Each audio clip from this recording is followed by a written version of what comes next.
नमस्कार, 99 न्यूज के इस बुलेटिन में आपका स्वागत है और इस वक्त आपके साथ मैं हूं दीपाली श्री। सीधे रुक करते हैं खबरों की ओर। बंगाल विधानसभा चुनाव के पहले चरण में छिटपुट हिंसा के बीच शाम 6 बजे तक 79.79% मतदान हुआ। बांकुड़ा में 80.06%, झारग्राम में 80.55%, पश्चिम मेदिनीपुर में 80.16%, पूर्व मेदिनीपुर में 82.42% और पूर्णिया में 77.13% वोट पड़े। 2011 व 2016 के विधानसभा चुनाव के दौरान इन 5 जिलों की 30 सीटों पर क्रमशः 86.13% व 85.50% मतदान हुआ था। कुछ जगहों पर बूथों में गड़बड़ी, मतदाताओं को मारने पीटने, डराने धमकाने व खिला पिलाकर प्रभावित करने और ईवीएम से छेड़छाड़ किए जाने की शिकायतें मिली। इसे लेकर तृणमूल कांग्रेस व भाजपा में पूरे दिन आरोप प्रत्यारोप का दौर चलता रहा। दोनों पक्षों की तरफ से इसे लेकर चुनाव आयोग से शिकायतें भी की गई। সালতোড়া থানার তিলুড়ি গ্রামে খুব শান্তি শৃঙ্খলাবদ্ধভাবে ভোট হচ্ছে। আমাদের এখানে কোনো ঝামেলা সৃষ্টি এখনো হয়নি আর হবেও না।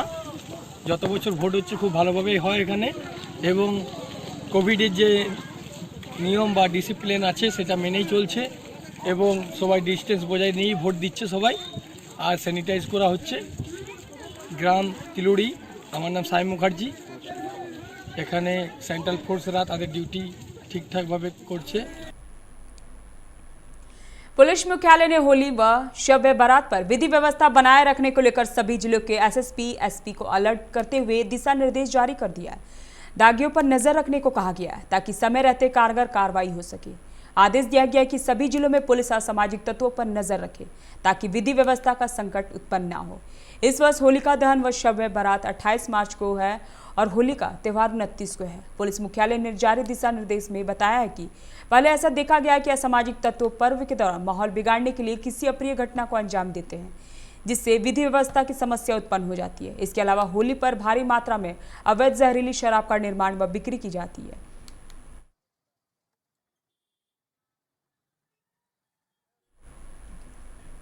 धनबाद के रणधीर वर्मा स्टेडियम में शनिवार की सुबह एक युवक की मौत की घटना ने इलाके में सनसनी फैला दी है। प्रत्यक्षदर्शियों का कहना है कि प्रतिदिन की भांति 27 वर्षीय युवक प्रेम कुमार मैदान में दौड़ लगाने के लिए पहुंचा था। इसी दौरान ग्राउंड के 4 चक्कर लगाने के बाद वह गिर पड़ा, जिसे वहां मौजूद लोग जलान अस्पताल ले गए, जहां चिकित्सकों ने उसे मृत घोषित कर दिया। मृतक होमगार्ड जवान का अभ्यर्थी था। वह धनबाद में बहन के यहाँ रहकर तैयारी कर रहा था। होली पर अवैध शराब कारोबारियों के खिलाफ धनबाद पुलिस और उत्पाद विभाग अभियान चलाकर नकेल कसने में जुटी हुई है। उत्पाद विभाग ने आज दोपहर महुदा के तिलमच्चों में छापेमारी कर 555 लीटर नकली शराब बरामद किया। विभाग का दावा है कि होली के दौरान इस शराब को इस क्षेत्र में बेचा जाना था। विभाग को गुप्त सूचना मिली थी कि जिसके आधार पर कार्रवाई की गई है। हालांकि इस मामले में किसी की गिरफ्तारी नहीं हो पाई है। लौपट्टी गाँव के एक पुराने मकान में प्लास्टिक की बोतलों में पैक कर शराब मिली। इन बोतलों पर गोल्ड ब्रांड का स्टिकर लगा हुआ था। विभाग अधिकारी को यहां से कई खाली प्लास्टिक बोतलें और रैपर भी मिले। जिस वक्त छापेमारी हुई उस वक्त मकान में कोई भी नहीं था। पुलिस पूरे जांच में जुटी हुई है। धनबाद के भूले मध्य विद्यालय के पीछे रेलवे ट्रक पर एक छत विछत लाश मिलने से सनसनी फैल गई।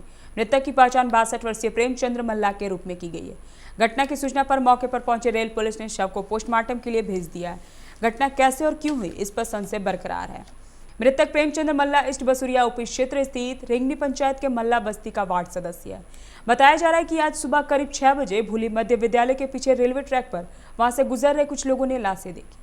पर पुलिस ने घटना की कारणों का पता लगाने में जुटी हुई है। बागबान के डुमरा स्थित सायर बांध में जलाशय की सफाई और जल स्वच्छ रखने की मुहिम नमामि गंगे कार्यक्रम की शुरुआत हुई, जिसका विधिवत उद्घाटन विधायक ढुल्लू महतो ने दीप प्रज्वलित कर किया। कार्यक्रम में डीएसपी निशा मुर्मू, बीडीओ सुनील कुमार प्रजापति, सीओ कमल किशोर सिंह, प्रखंड प्रधान मीनाक्षी रानी गुड़िया, तोपचाची के वीडियो के बेशरा समेत कई गणमान्य लोग उपस्थित थे, जहां सामूहिक रूप से गंगा आरती भी की गई। हमारा क्षेत्र के तमाम लोग यहाँ पे उपस्थित है, सभी माता बहन उपस्थित है और खास करके पूजा पाठ में सबसे ज्यादा अगर मन और इच्छा होता तो माँ बहनों की होती है। और आज कहीं न कहीं केंद्र सरकार और राज्य सरकार के नेतृत्व में जो आज ये आरती का कार्यक्रम हुआ है, इस क्षेत्र के माँ बहनों की आरती मामानी गंगे आरती के कार्यक्रम में सम्मिलित होने का मौका मिला है। इसके लिए मैं माननीय प्रधानमंत्री नरेंद्र मोदी जी को और माननीय मुख्यमंत्री हेमंत सोरेन जी को मैं आज के इस कार्यक्रम के माध्यम से आउटसोर्सिंग कंपनी में रोजगार की मांग को लेकर झारखंड उत्थान मोर्चा के बैनर तले बस्ता कोला गौशाला मोड़ के समीप में बीसीसीएल एरिया 9 के जीएम का पुतला जलाया गया। मोर्चा के केंद्रीय अध्यक्ष रिंकू शर्मा ने कहा कि जब तक आउटसोर्सिंग कंपनियों में युवा बेरोजगारों को रोजगार नहीं मिलेगा, हम लड़ाई लड़ते रहेंगे। उन्होंने कहा कि एरिया 9 अंतर्गत एनटी देवप्रभा और डेको कंपनी आई, लेकिन आज तक स्थानीय को रोजगार नहीं दिया गया। यहाँ के लोग सिर्फ धूल फांकते हैं और रोजगार बाहर के लोगों को मिल जाता है। झारखंड उत्थान मोर्चा के बैनर पे बीसीसीएल एरिया 9 के जीएम का पुतला हम लोग दहन किए हैं, क्योंकि एरिया 9 के अंदर में एटी देवप्रभा चल रहा हो, चाहे डेको माइनिंग चल रहा है, आउटसोर्सिंग, ये लोग मनमाने ढंग से यहाँ पर प्रोजेक्ट को चला रहे हैं, स्थानीय युवाओं को रोजगार नहीं दे रहे हैं। और अभी जो लोडिंग पॉइंट चालू हुआ है उसमें भी यहाँ के मजदूरों को रोजगार के लिए प्रबंधन ठोस पहल नहीं कर रहा, जिससे आक्रोशित होकर आज बस्ता कोला इंडस्ट्री के जो है गांव के गरीब गुरबा युवा सब जो है बाध्य होकर आक्रोशित होकर एरिया 9 के जीएम का पुतला फूके हैं। और अगर एरिया 9 के जीएम यहाँ के मजदूरों को काम के लिए, यहाँ के युवाओं को रोजगार के लिए, चाहे डेको माइनिंग हो चाहे एटी देवप्रभा हो, अगर पहल नहीं करेगी तो हम लोग इससे भी उग्र आंदोलन के लिए बाध्य होंगे। और चाहे विकास भवन हो, चाहे कोयला भवन हो, चाहे जो डीजीएमएस के भ्रष्ट पदाधिकारी है जो मिल करके आउटसोर्सिंग प्रबंधन से और जो मनमाने ढंग से, गलत ढंग से जो प्रोजेक्ट चलवा रहे हैं, हम लोग उन लोग के कार्यालय में जाकर उनको बंधक बनाने का काम करेंगे। जरिया के बस्ता कोला सावित्री भवन में सेवा सहयोग समिति की ओर से होली को देखते हुए जरूरतमंदों के बीच होली और खाद्य सामग्री का वितरण किया गया, जिसमें मुख्य अतिथि के रूप में धनबाद विधायक राज सिन्हा उपस्थित रहे।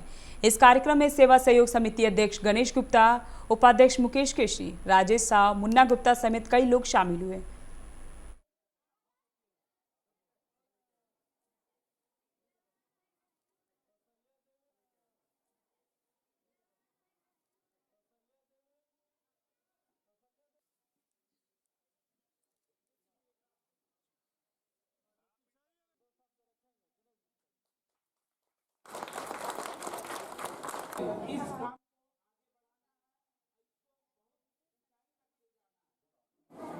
और खास करके सेवा सहयोग समिति के सभी हमारे पूर्ण का कार्य है। और सेवा सहयोग समिति के द्वारा जो सैकड़ों की संख्या मैंने देखा, गरीब महिलाएं, दिव्यांग लोग थे, सबके बीच में होली की सामग्रियों का वितरण कर रहे हैं। यह वास्तव में यह हमारा समाज और जो होली का मुख्य जो उद्देश्य है कि सब लोग मिल करके होली के पर्व को मनाते हैं।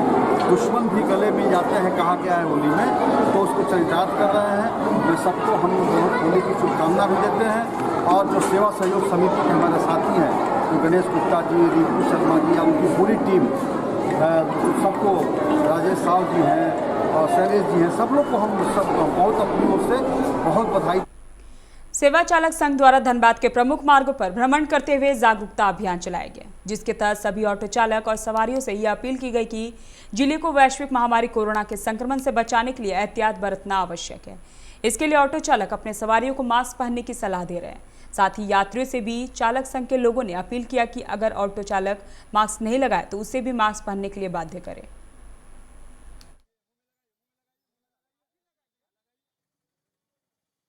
हम लोग की तरफ से किया जाता है कि हम लोग ऑटो चालक हैं और ऑटो पब्लिक कैरियर है। धनबाद शहर में लाइफलाइन कहा जाता है।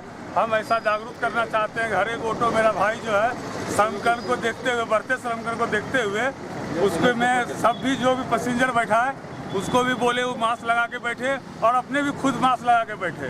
अगर यात्री भाई से कहते हैं, यात्री भाई अगर ड्राइवर नहीं पहन के बैठा है तो ड्राइवर को भी बोले कि आप मास्क लगा के बैठिए। और यात्रीगण भी अगर नहीं बैठ रहे हैं तो वो बोले कि टेम्पो वाला भाई यात्री अगर मास्क नहीं लगाइएगा हम लोग गाड़ी में नहीं चलाएंगे। होली का त्योहार हो और पलाश के फूल का जिक्र ना हो, ऐसा संभव ही नहीं है। जी हां, सरायकेला जिला के सुदूरवर्ती ग्रामीण क्षेत्र इचागढ़, कुकड़ो, निमडी, राजनगर प्रखंड क्षेत्र की महिलाएं होली खेलने को लेकर पलाश के फूल से होली का रंग बना रही हैं। ग्रामीण पहले जंगल से पलाश के फूलों को तोड़कर लाते हैं, फिर फूलों को पानी में भिगोया जाता है, फिर पत्थरों पर घिस जाता है। पूरी तरह घिस जाने के बाद इन्हें कपड़ों में डालकर छान दिया जाता है। इसके बाद शुद्ध हर्बल रंग तैयार हो जाता है। इन रंगों से होली खेलने पर कोई साइड इफेक्ट नहीं होता है। और ये जल्दी छूट भी जाते हैं।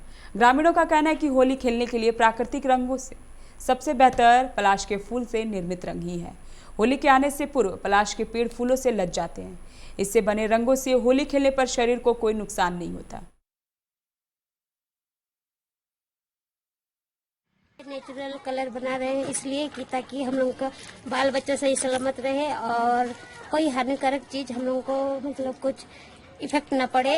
अच्छी तरह से हम होली मनाएं और लॉकडाउन में रह के हम लोग अपने घर में रह के अच्छा से होली मनाने के लिए लोग अपने बाल बच्चों को देखते हुए इस होली को अपने हाथ से प्लस फूल से बनाए हैं ताकि कोई प्रॉब्लम ना हो, बच्चों को बड़े को होली अच्छा से पार हो, किसी को कुछ नुकसान ना हो। इसीलिए बाजार का जो होली है उसमें हानिकारक है, जैसे कि आंख में लग जाने से आंख दर्द, माथा दर्द होता है, सिर दर्द होता है। तो इसी कारण से हम लोग अपने हाथ से प्लास फूल के द्वारा में हम लोग अपने हाथ से बना रहे हैं, इसी का हम लोग यूज करेंगे। हमारा झारखंड का राजकीय फूल है।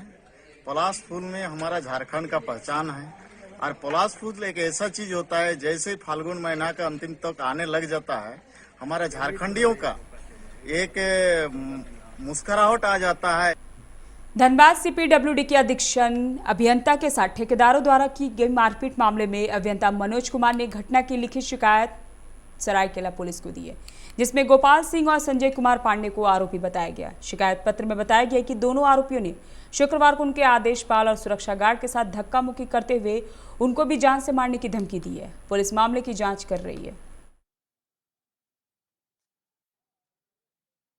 जो मामला था जिसमें 2 ठेकेदार तथा उसके 3-4 आदमियों के द्वारा कल 1 बजे से 3 बजे तक जो घटना घटी, जो उन्होंने सारे ऑफिसरों को धमकाया और मेरे जो प्यून है और गार्ड को जो क्षति पहुंचाई तथा मेरे चैम्बर में घुसकर उसने मुझे भी धमकाया, मारपीट किया और ये धमकी दी कि भाई आपके परिवार को तथा आपको मैं यहाँ पे धनबाद में जीने नहीं दूंगा। तो उसी के समझ कल एसएसपी साहब से बातचीत हुई थी, तो उन्होंने लिखित शिकायत दर्ज करने की बात की थी। उसी के सिलसिले में आज मैं सरायकेला थाना एफआईआर दर्ज करने निकल आया हूँ। सरायकेला के गमरिया प्रखंड अंतर्गत आयोग गेट स्थित जाहिर स्थान में खेरवाल सावंता जाहिरगढ़ समिति की ओर से महापर्व का आयोजन किया गया। इस दौरान जाहिर थान में शाल वृक्ष के नीचे पारंपरिक रीति रिवाज से प्रकृति की पूजा की गई। इसके बाद मंत्री चंपई सोरेन, गणेश चौधरी, अमृत महतो समेत अन्य लोगों ने अपने कानों में फूल लगाकर इष्ट देवता से सुख, समृद्धि और खुशहाली की प्रार्थना की। पारंपरिक वेशभूषा में मांदर की थाप पर पारंपरिक बाहर नृत्य किया गया। इसके पश्चात ग्रामीणों ने गाजे बाजे के साथ नायके बाबा को जाहिर थान से उनके घर तक पहुंचाया।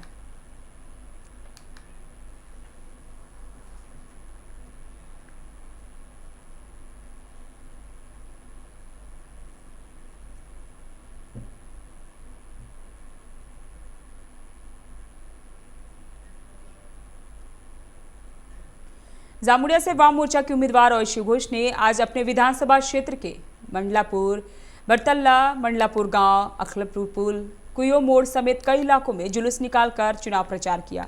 ऐशी घोष ने कहा कि बंगाल में चल रहे राजनीतिक उतार चढ़ाव और संबंधित चुनावी मुद्दों के कारण बंगाल अपने अधिकारों के लिए लड़ रहा है।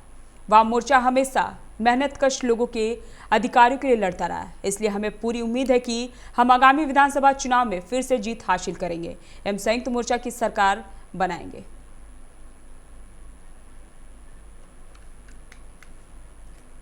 अभी के बुलेटिन में फिलहाल इतना ही। मुझे दीजिए इजाजत। नमस्कार।